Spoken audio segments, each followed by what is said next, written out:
Hello ನಮಸ್ತೆ. ಇವತ್ತಿನ video vegetable Kurma. ಬನ್ನಿ, ಮೊದಲಿಗೆ ಕುಕ್ಕರ್ ಬಿಸಿಯಾದಾಗ ತೆಂಗಿನ ಎಣ್ಣೆ ಹಾಕ್ಕೊಳ್ಬೇಕು. 1 ಇಂಚಿನಷ್ಟು ಶುಂಠಿ ಮತ್ತು 1 ಸ್ಪೂನಷ್ಟು ಸೋಂಪು ಕಾಳನ್ನು ಜಜ್ಜಿ ಇಟ್ಕೊಂಡಿರಬೇಕು. ತೆಂಗಿನ ಎಣ್ಣೆ ಬಿಸಿಯಾದಾಗ ಇದನ್ನು ಹಾಕ್ಕೊಂಡು ಇದರ ಹಸಿ ವಾಸನೆ ಹೋಗೋವರೆಗೂ, ಅಂದರೆ 1 ನಿಮಿಷ ಆಗೋವರೆಗೂ ಇದನ್ನ ಮಗ್ಚ್ಕೊಳ್ಬೇಕು. ನಂತರ ಇದಕ್ಕೆ ಹಸಿಮೆಣಸಿನಕಾಯಿ, ಆಮೇಲೆ ಕಟ್ ಮಾಡಿ ಇಟ್ಟಂತಹ 1 ಈರುಳ್ಳಿಯನ್ನು ಹಾಕ್ಕೊಂಡು, ಈರುಳ್ಳಿ ಸ್ವಲ್ಪ ಬೆಂದಾಗ ಇದಕ್ಕೆ ನಾವು ರೆಡಿ ಮಾಡಿ ಇಟ್ಕೊಂಡಿರುವಂತಹ ತರಕಾರಿ ಮತ್ತು ಗ್ರೀನ್ ಪೀಸನ್ನು ಹಾಕ್ಕೊಳ್ಬೇಕು. ತರಕಾರಿಗಳಂದರೆ 1 ಕ್ಯಾರೆಟ್, 1 ಆಲೂಗಡ್ಡೆ, ಇದನ್ನ ನಾವು ಕ್ಯೂಬ್ಸ್ ಆಗಿ ಕಟ್ ಮಾಡಿಕೊಂಡಿರಬೇಕು. ಮತ್ತು 10 ಬೀನ್ಸ್ ನಿಮಗೆ ಹೇಗೆ ಬೇಕು ಹಾಗೆ ಕಟ್ ಮಾಡಿಕೊಳ್ಬೋದು. ಗ್ರೀನ್ ಪೀಸ್ 1/4 ಕಪ್ಪಿನಷ್ಟು ಸಾಕಾಗುತ್ತೆ, ಜಾಸ್ತಿ ಏನು ಬೇಡ. ಇದಾದ ನಂತರ 2 ನಿಮಿಷದವರೆಗೆ ನಾವು ಇದನ್ನ ಬೇಯಿಸಿಕೊಳ್ಬೇಕು.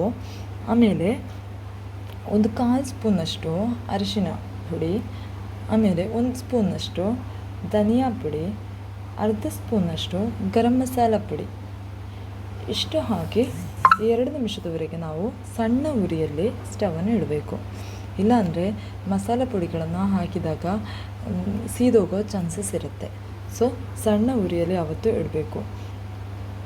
ನಾವು ಇದನ್ನ 1-2 ನಿಮಿಷ ಆದ ನಂತರ ಇದರ ಹಸಿ ವಾಸನೆ ಹೋದ ನಂತರ ನಾವು 2 ಗ್ಲಾಸಿನಷ್ಟು ನೀರನ್ನು ಹಾಕ್ಕೊಳ್ಬೇಕು. ಜಾಸ್ತಿ ನೀರು ಬೇಡ, 2 ಗ್ಲಾಸಿನಷ್ಟು ಸಾಕಾಗತ್ತೆ. ಆನಂತರ ಇದಕ್ಕೆ ರುಚಿಗೆ ತಕ್ಕಷ್ಟು ಉಪ್ಪನ್ನು ಹಾಕ್ಕೊಳ್ಬೇಕು. ಉಪ್ಪು ಜಾಸ್ತಿ ಹಾಕ್ಕೊಳ್ಳಿಕ್ಕೆ ಹೋಗಬೇಡಿ, ಆಯಿತಾ? ಕಮ್ಮಿನೇ ಹಾಕ್ಕೊಳ್ಳಿ. ಆಮೇಲೆ ಬೇಕಿದ್ದರೆ ಹಾಕ್ಕೊಳ್ಬೋದು, ಜಾಸ್ತಿ ಆದರೆ ಏನು ಮಾಡೋಕ್ಕಾಗಲ್ಲ. ಸೊ ಇದಾದ ನಂತರ ಕುಕ್ಕರನ್ನು ಕ್ಲೋಸ್ ಮಾಡಬೇಕು. 3-5 ವಿಷಲ್ ಬರುವವರೆಗೆ ಬೇಯಿಸ್ಕೊಳ್ಬೇಕು. ಯಾಕೆಂತ ಹೇಳಿದರೆ ನಮ್ಮಲ್ಲಿ 3 ವಿಷಲ್ ಆಗಬೇಕಿದ್ರೆ ಏನು ಗ್ರೀನ್ ಪೀಸ್ ಬೆಂದಿರುತ್ತೆ, ಆಯಿತಾ? ನಿಮಗೆ ಗ್ರೀನ್ ಪೀಸ್ ಎಷ್ಟು ವಿಷಲಲ್ಲಿ ಬೇಯುತ್ತೆ ಅದುವರೆಗೆ ನೀವು ವಿಷಲ್ ಮಾಡಿ ಆಫ್ ಮಾಡಿ ಇಟ್ಕೊಳ್ಬೇಕು. ಅದಾದ ನಂತರ ನಾವು ಇದಕ್ಕೆ ಮಸಾಲೆ ರೆಡಿ ಮಾಡಬೇಕು. ಅಂದರೆ ತೆಂಗಿನ ತುರಿ ಮತ್ತು 10ರಷ್ಟು ಗೋಡಂಬಿ ಬೀಜ, 4-5 ಸ್ಪೂನಷ್ಟು ತೆಂಗಿನ ತುರಿ ಮತ್ತು 10-15ರವರೆಗೆ ಗೋಡಂಬಿ ಬೀಜ ಹಾಕ್ಕೊಳ್ಬೋದು. ಆನಂತರ ಇದನ್ನ ಚೆನ್ನಾಗಿ ಪೇಸ್ಟ್ ಮಾಡಬೇಕು, ಅಂದರೆ ಕ್ರೀಮಿ ಟೆಕ್ಸ್ಚರಲ್ಲಿ ಬರಬೇಕು, ಆಯಿತಾ? ಆಮೇಲೆ ಕುಕ್ಕರ್ ಓಪನ್ ಮಾಡಿ, ಸ್ಟವ್ ಆನ್ ಮಾಡಿ, ಮೀಡಿಯಮ್ ಫ್ಲೇಮಲ್ಲಿ ಇಟ್ಕೊಳ್ಳಿ. ಇವಾಗ ನಾವಿದಕ್ಕೆ ರುಬ್ಬಿರುವಂತಹ ತೆಂಗಿನಕಾಯಿಯನ್ನು ಹಾಕ್ಕೊಳ್ಳಿ. ಇವಾಗ ಬೇಕಿದ್ದರೆ ಇದಕ್ಕೆ 1/4 ಸ್ಪೂನಷ್ಟು ಗರಂ ಮಸಾಲ ಪುಡಿನೂ ಹಾಕ್ಕೊಳ್ಬೋದು. ಉಪ್ಪು ನೋಡಿ, ಉಪ್ಪು ಕಮ್ಮಿ ಇದ್ದರೆ ಉಪ್ಪನ್ನು ಹಾಕ್ಕೊಳ್ಬೋದು. ಆಮೇಲೆ ಸಣ್ಣಗೆ ಉರಿಯಲ್ಲಿ 5 ನಿಮಿಷದವರೆಗೆ ನಾವಿಲ್ಲಿ ಬೇಯಿಸಿಕೊಳ್ಬೇಕು.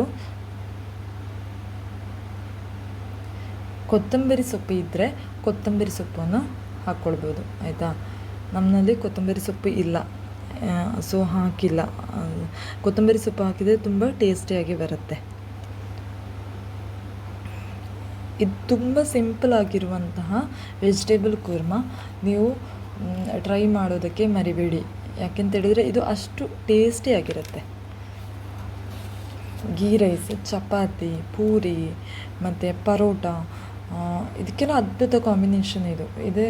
ಒಂದು ಗ್ರೇವಿ ಇದ್ದರೆ ಬೇರೆ ಏನು ಬೇಕು ಅಂತ ಇಲ್ಲ. ಸೊ ನೀವು ಎಲ್ಲರೂ ಟ್ರೈ ಮಾಡಿ.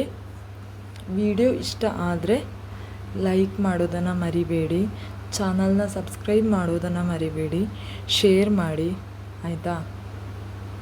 ಇವಾಗ ಗ್ರೇವಿ ರೆಡಿಯಾಗಿದೆ, ಆಲ್ಮೋಸ್ಟ್ ರೆಡಿಯಾಗಿದೆ. ಉಪ್ಪೊಂದು ನೋಡಿಕೊಂಡು ಆಫ್ ಮಾಡ್ಕೊಳ್ಬೋದು, ಆಯಿತಾ?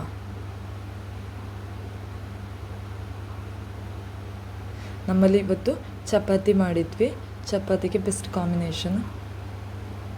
ನೀವು ಟ್ರೈ ಮಾಡಿ, ಮರಿಬೇಡಿ. ಇನ್ನೊಂದು ವಿಡಿಯೋದಲ್ಲಿ ಸಿಗುವವರೆಗೂ ಧನ್ಯವಾದಗಳು.